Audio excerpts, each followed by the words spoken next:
Hello again, music fans. I am back here for another collection update, and this time with one big release, which you already know which one it is because everybody has shown it, and it's also on the thumbnail of this video. Of course, I'm talking about the Senjutsu by Iron Maiden. Here I have my. This is the normal version. There's also the larger box version, and of course the vinyl. I'm very happy with it. Just this one. It is the double CD, cool back cover, though as many have stated it would have been better if they had put the song titles here on the back instead of on the booklet, which is buried under here.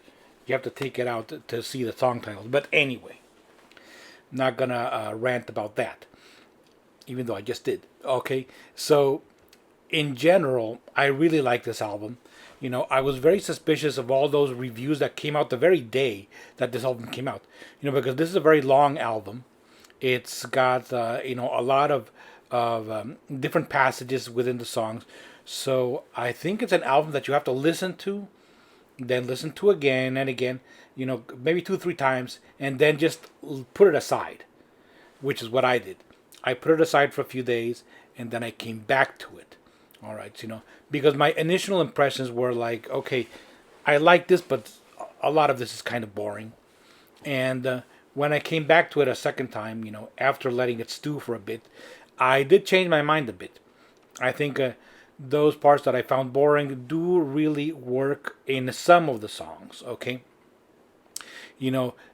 as disc one, because the 2 disc set is my favorite. Senjutsu, Stratego, Writing on the Wall. Those are just the 3 best songs in my opinion. Lost in a Lost World. It's got that starts slow, though it's got some interesting arrangements right there. Even though I hate the chorus, because it's got that repetitive nature that I don't like. The Time Machine's got. I mean, Days of Future Past. It starts off with a really cool rockin' riff, which I like. It's a mid to fast paced, and the Time Machine. It's kind of catchy, catchy verse. In disc 2, Darkest Hour, we start with the slow intros, but it does get more better as it goes along. As does Death of the Celt, which also has a slow intro. I think this is the one that really should have been edited down. I think some of the parts in the middle kind of meander a bit. Likewise with the Parchment, we got this slow intro, but again, in there's some really cool parts.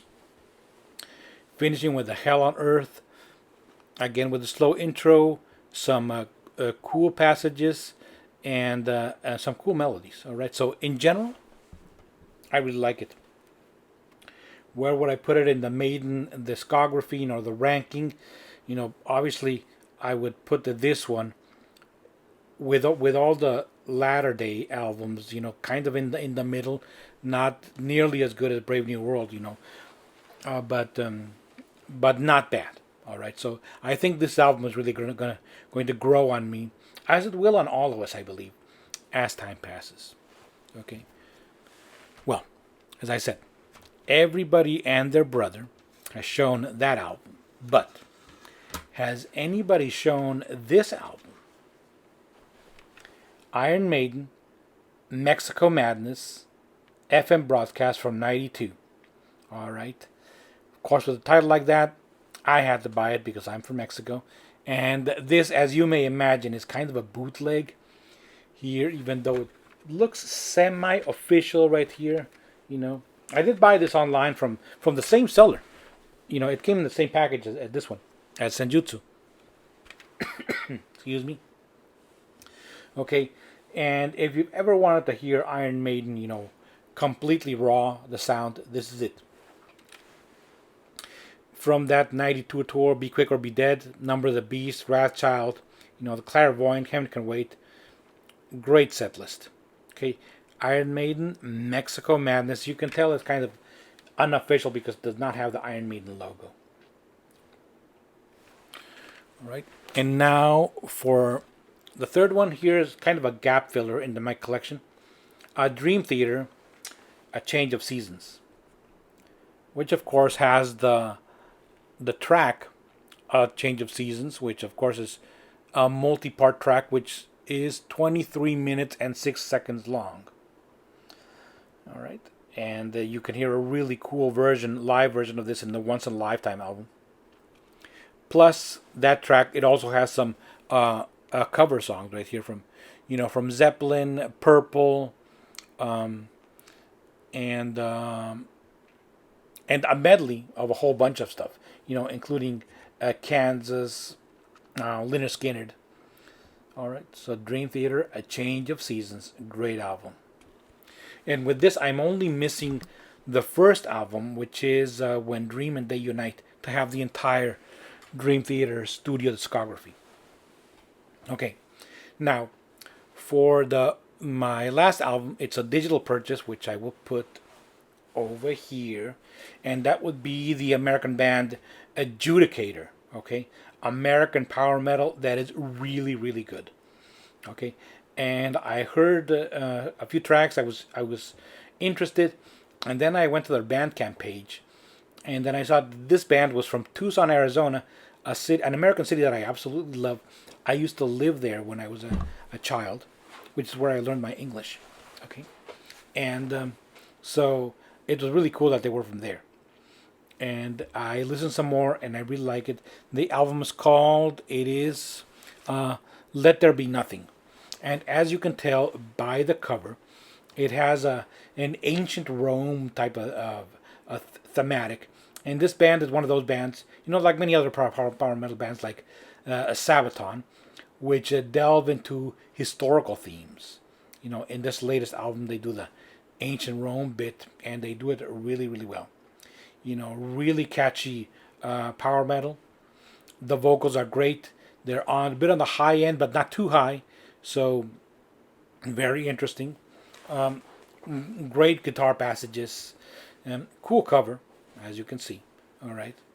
And, power metal, as I've said many times before, tends to have that kind of a samey quality, but not these guys. All the songs are memorable. Highly, highly recommended. Okay, got this one on Bandcamp. Well, that is it for my update this month. And before I go, I want to just go back a little bit to the Senjutsu album and the criticisms that it gets. The criticisms that Iron Maiden has gotten in the past, 2 decades, which is the repetitive of nature of their music. There is a way to do that and do it right. And I'm going to put this example right here, a band that I absolutely love, and I've mentioned before a lot of times, which is the Canadian power metal band Unleash the Archers. Okay, so in this album, Abyss, we have 2 tracks, the 2 opening tracks, which is Awakening and Abyss. Okay, and Awakening repeats the exact same verse, I believe, 5 times, over and over. So it's repeated. You would say, well, that's really boring, but the way they do it. So there's a way to do it right. The way this singer does it and delivers that verse. This song has no chorus. Awakening. It's just a verse. Delivers that verse and those lyrics. It is just absolutely astounding, and it completely sets up the next track, which is Abyss. All right, which also has a long instrumental intro, but again, not boring at all. Not only not boring, completely exciting and engaging. So there is a way to do that, repetitive chorus or verse or riff, but in a way to do it in engaging, and that you engage the listener, and that you draw them in, you keep them wanting more. Okay, so Iron Maiden does that sometimes, but other times they kind of do fail, and it just drones on and on, which you hear a bit on Senjutsu, you hear on tracks from other albums before this. But still, like I said, I have a favorable view of Senjutsu, and I'm sure it's going to grow in the coming months and coming years even. because there's some albums that I've gone back to and I really, really enjoyed. Dance of Death is one of them, which I absolutely loathe because of the awful cover, and that kind of colored my listening of that album. But now going back to it, there's a lot of stupendous tracks on that album.